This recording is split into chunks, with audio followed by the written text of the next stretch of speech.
তেমনি ভাবে জিন জাতিকে যে জিন বলা হয়, এই জিন শব্দের অর্থ কি এবং কেন তাদেরকে জিন বলা হয়?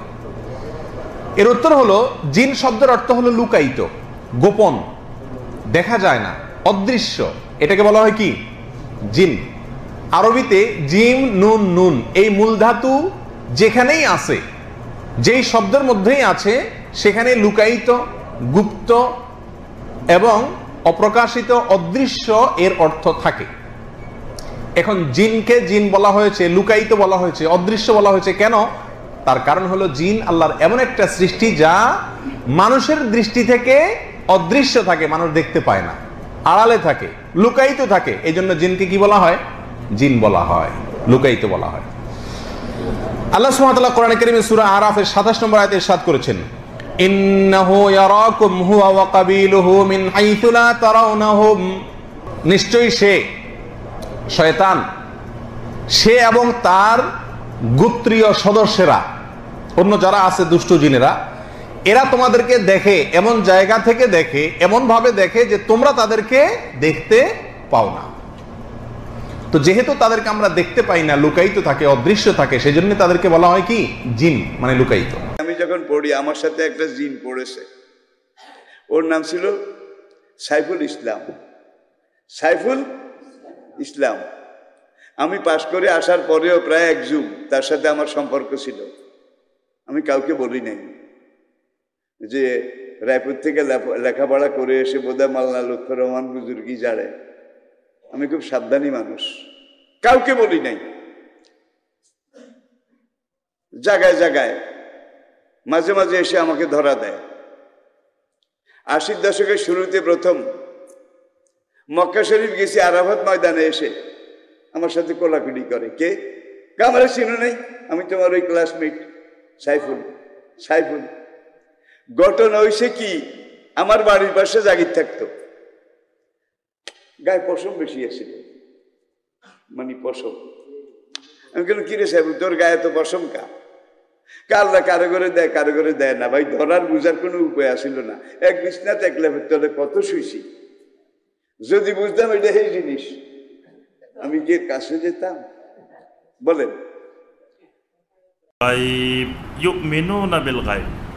ইমানের 1 নম্বর শর্ত হলো গায়েবের প্রতি বিশ্বাস স্থাপন করা।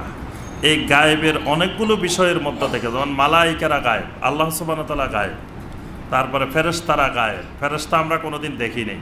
ফেরেশতা দেখছেন কেউ কোনোদিন? ফেরেশতা দেখা যায় না। এবং কেউ যদি বলে আমি ফেরেশতা দেখছি, মিথ্যা কথা বলছে। ঠিক জিনও এরকম দেখা যায় না। ইমাম শাফি রহমতুল্লাহ আলাইহি বলেন, যদি কোনো ব্যক্তি বলে তোমাদেরকে জিন দেখছে, তো তার কোনোদিন সাক্ষ্য গ্রহণ করা হবে না, তার সাক্ষ্য বাতিল, মানে এই লোক চরম মিথ্যাবাদী। কারণ আল্লাহ পাক কোরআনে কারিমে বলছেন, জিনকে মানুষ দেখে না, কিন্তু জিন মানুষকে দেখে। জিনকে স্ব-আকৃতিতে দেখে না, মানে জিনের স্ব-আকৃতিতে মানুষ কখনো জিন দেখবে না, শুধুমাত্র নবী রাসূলেরা দেখবেন। নবী রাসূলেরা জিনদেরকে স্ব-আকৃতিতে দেখবেন। নবী রাসূল ছাড়া অন্য কোনো মানুষ জিনদেরকে স্ব-আকৃতিতে দেখবেন না, কিন্তু জিনেরা মানুষকে দেখবেন। তাহলে যে জিনিসকে আমরা কোনোদিন স্ব-আকৃতিতে দেখব না, সেই জিনিসও গায়েবের অন্তর্ভুক্ত। এই গায়েবের উপরে ঈমান আনা, এটা ঈমানের একটা গুরুত্বপূর্ণ অংশ। এই জন্য কেউ যদি জিনকে অস্বীকার করে যে জিন নামে কিছু নাই, তাহলে তার ঈমান থাকবে না। বর্তমানে অনেক প্রগতিশীল, নামদারি, চিন্তাধারী অনেক ভাই বোন আছেন যারা এসব জিনে বিশ্বাস করে না, বলে যে জিন তিন এসব কিছু নাই, এগুলা মানুষের কুসংস্কার, মানুষের ধারণা। এইগুলা যদি কেউ অবিশ্বাস করে, ঈমান চলে যাবে। আচ্ছা, এই জিন যে কথা, আমাকে একবার জিনেরা দাওয়াত দিছে, জিনেরা মাহফিলের জন্য দাওয়াত দিছে। তো আমি ওদেরকে বললাম, আমি তো বুঝি নাই, প্রথমত ধামতি থাকতো, আমি বুঝি নাই, তো জিনেরা দাওয়াত দিছে তো বুঝি নাই। তখন তো আর মোবাইল ছিল না, 3 জন মানুষ ঘরে গেছে, রুমে গেছে, দাওয়াত দিয়ে চলে আসছে। আমিও দাওয়াত সময় মতো চলে আসলাম, আইসে হয়রান হয়ে গেলাম, সব অদ্ভুত কাণ্ড কারখানা। তাই বললাম, আচ্ছা আপনারা আমাকে দাওয়াত কেন দিলেন? হুজুর, আপনি যে কোরআন শরীফ দেখে দেখে ওয়াজ করেন এবং হাতে একটা তসবিহ থাকে, এটা আমাদের কাছে খুব ভালো লাগছে। কথা বুঝলেন?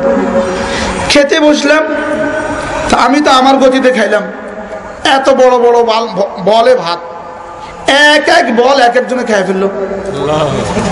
আমি দুনিয়াত নাই, বুঝছেন? এরপরে কি মাহফিলে কি করতেছে, কয়েকজন মাহফিলে বেহুশ হয়ে পড়ে গেল, ঘুরে পড়ে গেল। পরে আমি বললাম এরা ঘুরে পড়ে গেল কেন? ওরা মিষ্টি বিতরণ করতেছিল, তো মিষ্টি বিতরণ করার সময় কয়েকজন ঘুরে পড়ে গেছে। ঘুরে পড়ে গেল, হুজুর ও বেশি নিছে, ও একবার ওখানে নিছে আবার এখানে নিছে, একটা একটা লাগাই দিছে। কে লাগাইছে কি হয়েছে কেউ তো দেখে নাই, দাম করে পড়ে গেছে। পরে আমি বলতেছি আচ্ছা আমি তো পরীক্ষা করতেছি, এখন মিষ্টি খাবো, রাত বাজে 2টা। হুজুর এখন মিষ্টি আনতে সব দোকান বন্ধ হয়ে গেছে, এখন মিষ্টি আনলে আনতে হবে চুরি করে। এটা ঠিক হবে না, এটা কি হবে না, এটা ঠিক হবে না। হুজুরা চুরি করে মিষ্টি খাওয়াবে, এটা ঠিক হবে না। আচ্ছা আমি কি আমার মাথা ব্যথা করে একটু তেল আনেন তো। একজন দিছে দৌড়, একটা তেলের বোতল নিয়ে আসছে। ওই যে ইন্ডিয়ান একটা লাল লাল কভারের একটা নবরত্ন আছে না, নিয়ে আসছে। আমি কোথেকে আনলেন? কলিকাতা থেকে নিয়ে আসছি। বাহরহাল কথার কথা,